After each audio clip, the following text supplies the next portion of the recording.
Between the 4th and the 10th century, Christianity spread across Europe, bringing with it many new ideas. Christianity supplanted a lot of the traditions and culture that existed all across northern, central, western, all over Europe and all over the world eventually. Even though a lot of the Christian identity supplanted these beliefs, there are a lot of things that Christianity really struggled to remove. And the reason I believe that they were hard to remove is because they were so ingrained in the people and they were seen as so important. And so in this video, we're going to talk about the 4 major things that Christianity struggled to remove from the pagan ideologies that survived into medieval Europe. Now, I also think this is important for us as modern viewers because I think these 4 main things are also something that is important for us now in our modern world. And so I hope you enjoyed this journey discussing ancient paganism and belief and how it transitioned into folklore and tradition that lay in the foundation of, I believe, our global human identity. Now, you might be wondering, if you haven't been to this channel before, why is this 30-year-old American hipster talking to me about ancient religions and beliefs?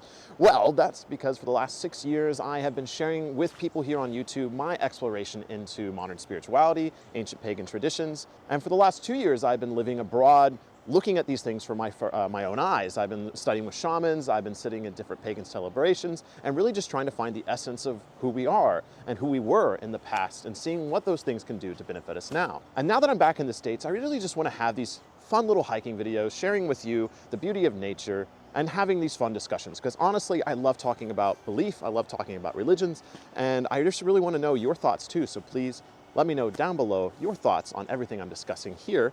And I hope you enjoyed this video, and I hope you check out my large library and backlog of content. And I could honestly just ramble on. But if any of this sounds interesting to you, I really hope you enjoy this video and discussion.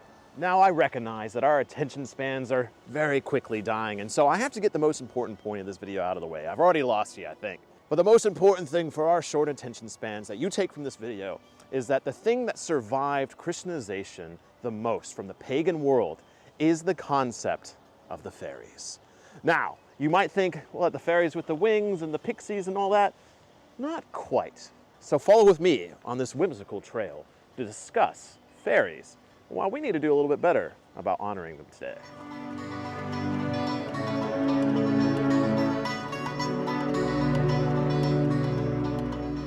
When I first got into like alternative belief systems, into paganism, I was really big into these concepts like the gods and these image of Thor, Odin, or these really cool stuff.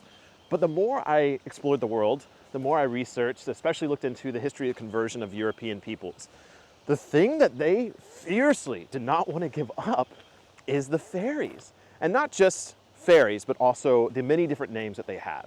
Fairies are also called elves, brownies, kobolds, Nissa, I think it's called. Nissa, but they have many different names. And I genuinely believe that no matter what you call them, whether it's Nissa, fairies, brownies, elves, whatever, they're all talking about the same thing. We're talking about the spirits of the natural world, the spirits that exist all around us. And I have read so many firsthand accounts from the missionaries, from the scholars that were trying to convert the pagans of the world.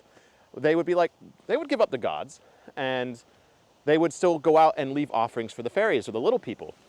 And Christianity would say you need to stop doing that. And they would fiercely defend it because they're like, no, this is important. Like the spirits of the woods, they're all around us. And this is a time with wolves and bears and boars and many dangerous things in the woods. And people genuinely saw this relationship with the nature spirits as important, almost as important as a relationship with God. And Christianity actually had to kowtow to it to some degree. And a lot of the Christian traditions that survive and the folklore, especially into medieval Europe, they could not get rid of the spirits. They tried to demonize them. I mean, this is a multi-century long smear campaign on these small little things that exist in nature and also within our homes. And after hundreds and hundreds of years, fairies held on, the little people held on. And it really wasn't until the 1800s, actually, if into the 1900s, that the common worship and honoring of the little people, the fairies, particularly in Ireland, was given up. And a lot of places around the world and in Northern Europe, the house spirit and the nature spirits are still honored to this day. And I think that's really incredible that the gods, those don't last as long in the ancient past. They didn't survive conversion because the gods are a little bit more interchangeable. But when it comes to the spirits of the nature, you can't get rid of that. I should add here that I have a lot of different videos on nature spirits. They're not always my most popular videos, and that's why it's actually a struggle to talk about because people don't necessarily flock to it. But when I tell you that if you take anything from paganism, from history, honoring nature is just so important. Whether you believe they are little elves, little people, gnomes, it doesn't matter. What matters is that nature is beautiful, it's wonderful, it's disappearing, and the wildness of our world doesn't exist nowhere near as it used to even 100 years ago, even 20 years ago. It's something that's quickly fading away. And the honoring of nature spirits, no matter how you see them, is so very important. And just to show you how important this is to me, like I want to show you, it's so simple to worship and honor the fairies, especially, you know, outside or inside. We'll cover inside here in just a second, but it doesn't have to be complicated. For me, I just use a handful of oats like this right here. This is what I picked up from the Irish, specifically Connor. I did that interview with him, and he just carried oats with him all the time. And so anytime I go hiking, I carry a little cup of oats to give as an offering. The thing I like about this is it's not going to harm nature. The birds love it, deer love it, things eat this, and it's definitely, you know, it's degradable. It's going to go away after a while. It's useful for nature. Essentially, I take the oats, I go into nature, I reflect on nature, my love for it, and, you know, put it to my head, put it to my heart, pour it out into a nice little symbol on the ground, and I'm just grateful for nature and everything it does for us. Let's take a brief pause in this video, simply to say, if you're enjoying it, I hope you like and subscribe and all that good YouTuber stuff. The reason I'm able to make this content is because of the amazing support of people on Patreon. And luckily, I have just added something to it I think you're really going to enjoy. And so now what I'm offering is at the $10 tier and higher is a month-long 30-day challenge or inspiration, whatever you want to call it, every single month. And so for the month of April, I'm challenging people to journal every single day. I'm challenging them to take a cold shower every single day. And I'm challenging them to have at least one day of low to no screen time. Now, all three of these things are things that have inspired me and helped me in my spiritual journey to live healthier, to live more mindfully, and ultimately to connect more to the spirits, to the gods, and all that is around us. And so every single month there's going to be a video that is posted on Patreon for the people at this tier in order to inspire them and challenge them to do something for 30 days. And then there's also going to be a chat community on Patreon as well for all of us to communicate and share our progress, our struggles, and any updates we have. And I'm going to be doing them along with you. And so if this sounds interesting, please think about heading down to Patreon. It's definitely not quite a course, but it's something I wanted to do in order to give back. And of course, you're helping me as a content creator create this content, take you to these hikes, and have these conversations. And so truly, if it sounds interesting, I hope you check it out. And otherwise, anything you can do to help support this channel and what I do means so much. But with that, let's return to our hike and conversation on paganism and its traditions, and the ones that I think are still very important for us today. Gods as a polytheistic belief system is something that we as a society have moved far away from. And I say we as a society, I mean like the modern religions typically aren't polytheistic outside of like Hinduism. And so it can be hard for non-pagans to look at this conversation. So if you're not necessarily from that perspective, I hope you stay with me here. Because when Christianity first started moving into Europe and around the world, they started questioning the validity of the gods in the regions. And this is recorded in a lot of the texts, much like the book I already mentioned, but also in the stories of like St. Patrick or in Saxo Grammaticus as a history of the Danes, is when Christian missionaries, at least in the peaceful way, came into a European settlement. They would say, your God is not real unless it can make it rain tomorrow. And then the pagans would do a big thing, and then the next day, if it wouldn't rain, the Christians would be like, see, your God isn't real. And it seemed to be mostly directed at the sky gods, the gods associated with the weather. And so they would kind of put the god of all over the gods of the weather. And so a lot of these more bigger concept gods were really put into question and really removed earlier on. But a lot of the more localized or more focused deities were a lot harder to get rid of.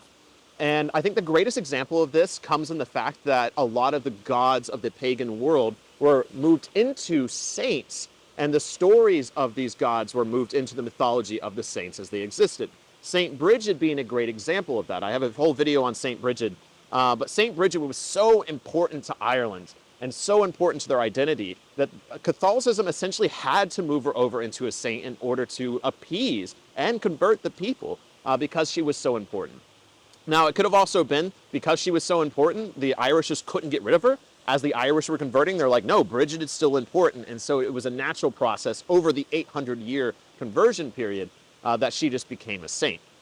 Saint Olaf in Norway is another great example of this. Is Saint Olaf takes on a lot of the characteristics of Thor and Freyr of the Scandinavian gods, and that's because of how important Thor and Freyr were to them. But it definitely seems like a lot of the concepts of paganism were shifted into the Catholic mindset, at least at the time of conversion. And the reason this is important for you now is because it doesn't matter what you call these things. To me, there could be a great spirit, there could be a god overall, but there are still individual characteristics of the world and of humanity that I think are highly important to keep and maintain.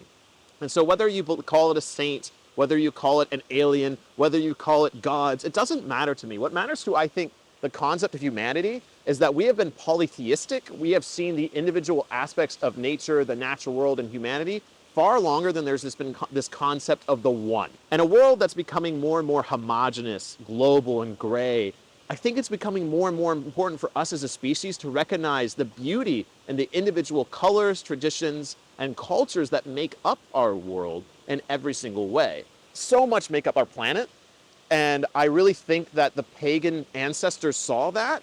They may have had a more limited view of what they were seeing, but now that we have the age of the internet, now that I'm talking to you over a camera across the internet, I see it as more important to talk about these individual aspects, and whether you call that gods, saints, whatever, doesn't matter. Let's just talk about it. Let's learn from it. Because the world is colorful, it's amazing, and I think that the pagan belief systems captured that a little bit more than, not even necessarily Christianity, but what globalization is turning us into. This one might really surprise you. It surprised me when I was doing my research.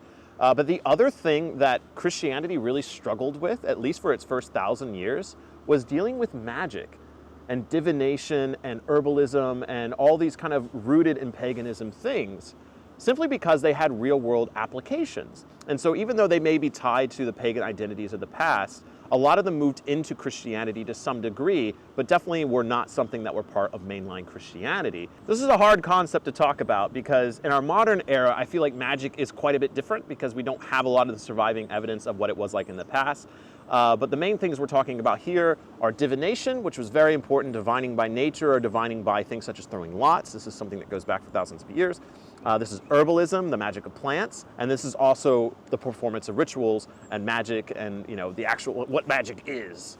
Herbalism can sound witchy, of course, like you need to add a little bit of a hair of a toad or whatever and a little bit of Ravenclaw, and it can sound a little Harry Potter brewing potions. But the actual creation of medicines and teas is rooted in plant medicines. And until modern science came around, we were creating all of our medicines and ointments with plants from the world. And this is something that was done by the village healer, the shaman, the medicine woman, the witch. This is something that was done in society for a very long time. In fact, I recently was told in my family that one of my great-grandmothers was like the mountain witch of Appalachia, and people went to her for herbs. And so it's still something that's like looked down upon, and obviously with the witch hunts and the Spanish Inquisition and all this stuff, witchcraft was really demonized. And there was a huge propaganda campaign against witchcraft, of course.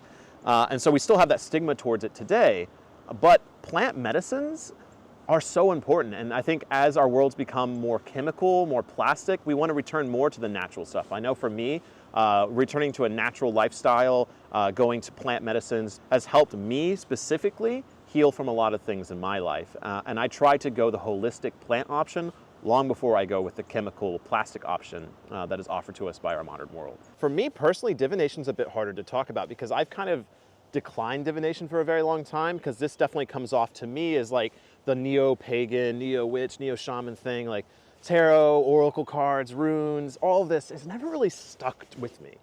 And in the histories, people have been using divination for so long because we didn't have the internet. We didn't have our communication method. Shoot, most people couldn't even read.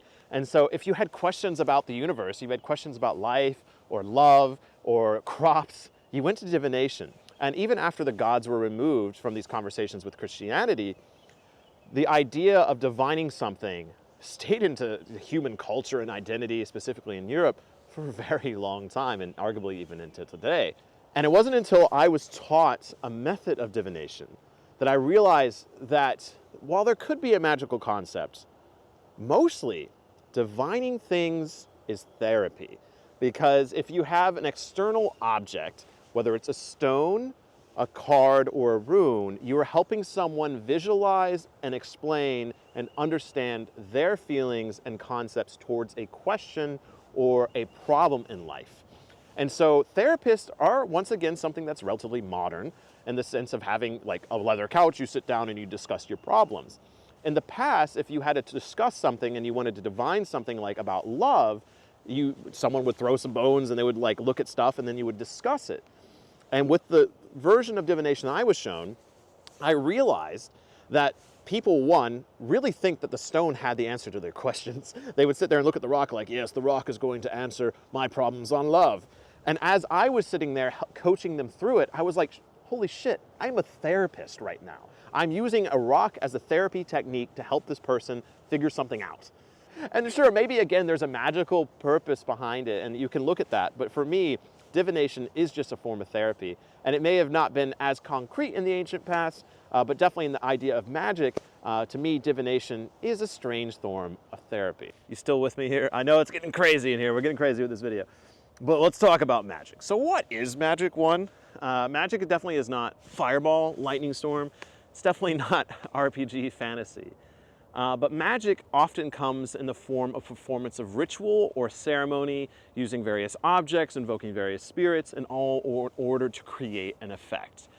Again, modern Wicca has changed this quite a bit, but there has been magic for basically all of human history, the performance of rituals or techniques in order to make something happen. And I was always the person that was like, well, this is obviously all hocus pocus and not real. But this all changed when I encountered a medicine woman in my journeys. And she, within moments of meeting me, sent me on a quest and essentially had me perform magic. She looked at me and she said, you're disconnected from your feminine side and you need to heal that. And so you need to go to Ireland, collect rocks from the various ancient sites, bury a quartz crystal in return, and then place these rocks inside of your water and then drink the water from it. And that will heal your connection to your feminine side. This is certainly a quest that you would receive in a video game. But also it's magic. She sent me on this journey in order to heal something. And it wasn't until doing it, like I did do this when I was in Ireland, I was collecting rocks and replacing them with quartz crystals and putting them in my water bottle and drinking it. Do I actually think that the water healed me? No. But do I believe that this woman could see that I was obviously of some form of Celtic heritage and that I was in fact disconnected from my feminine side based on a brief conversation? And so she sent me to a land associated with my ancestry, associated with femininity, and gave me a task to do. And so through the performance of this task, I connected to my ancestors, I connected to a feminine land, ancient sites, and I had a personal relationship with it because I actually had to perform something. I think through the performance of this task is what actually healed my connection to my feminine. And so there's a crossing over of what magic is here. I think magic is meditation. By the performance of ritual, we are allowed to cleanse ourselves, to allow ourselves to heal, to allow ourselves to be open up to new ideas and to figure things out. And so I think when you perform a ritual, whether it's going to go find a swan feather in the woods, to then bring it forth to the full moon, and then putting it into a sacred healing spring while praying something, you can call that magic, or is it getting your mind to focus on other things to help you heal, to help you grow? Perhaps the two are one and the same. But I think we have lost, once again, something in our lives by getting rid of these things. Plants are medicine. Magic is mindfulness. And divination can be therapy. And I think they can unlock things that we're missing in our modern world by not having them. But you're more than welcome to disagree with me. But it certainly seems like magic was important to our pagan ancestors. It was so important that they kept it through Christianity, despite massive efforts to get rid of it. It survived through 2,000 years nearly of discrimination, and I think it still has a place now. So here we are. We have arrived at the final thing I want to share with you in this video that I think has ended up longer than I expected, but I hope you've enjoyed it. And so this really does come from that book, The Myth and Fairy Tales in the Medieval Europe, and that is singing and dancing. Now, I've been trying to say this for years, is that we as people need to sing and dance more. And this is definitely something that goes all the way back into our roots of tradition. And this is something that is global, something that every human culture has, which is some form of song or dance. Now, it doesn't have to necessarily be religious or spiritual to you, but singing and dancing is one of the things that makes us human. And it's one of the things that we're losing as, once again, we become more global, as we become more technologically focused, is we seem to be dancing and singing less. And this is something we need to do more. And it doesn't have to be anything huge. It doesn't have to be anything dramatic. It really can just be acting a fool. It can just be dancing around a fire or singing to yourself. You don't have to be a great singer. So many folk songs and customs, from an outsider perspective, can look cheesy, can look cringy to some, but it's something I think we need to do more. And I think we need to remember those old folk dances and maybe pursue them more. And it was really interesting to read in that the Myths and Fairy Tales of Medieval Europe book, there was a concentrated effort to get people to stop dancing around a fire and to stop singing. And so if you want to pray in a more heathen way, if you want to celebrate in a way that is traditional, you do it aloud, you do it with your voice, you do it with your expressive body. And this is definitely something that the church was trying to get rid of. And I feel like at the end of this video, I need to do that. I need to dance or something like that. But I honestly don't know how, and that's what keeps me a modern person from doing it. But something that's really helped me is I did shamanic trance dancing. I blindfolded myself and I just went to the beat. I didn't care what it was. I was just dancing. And so I think we all need to do it a little bit more. But I think with that, it's time to end this video. I've been making it for so long. I honestly am just losing my mind because I just wanted to make it the right way. And so if you've enjoyed this process, if you've enjoyed going on this journey with me, please make sure you do all that good YouTuber stuff. And I hope I see you in the next video where I just take you on a little hike. We talk about something really interesting and we talk about it. So please make sure you share those thoughts. But yeah, get out there, sing and dance more, put some oats outside, and I'll see you in the next video here at the Wisdom of Odin.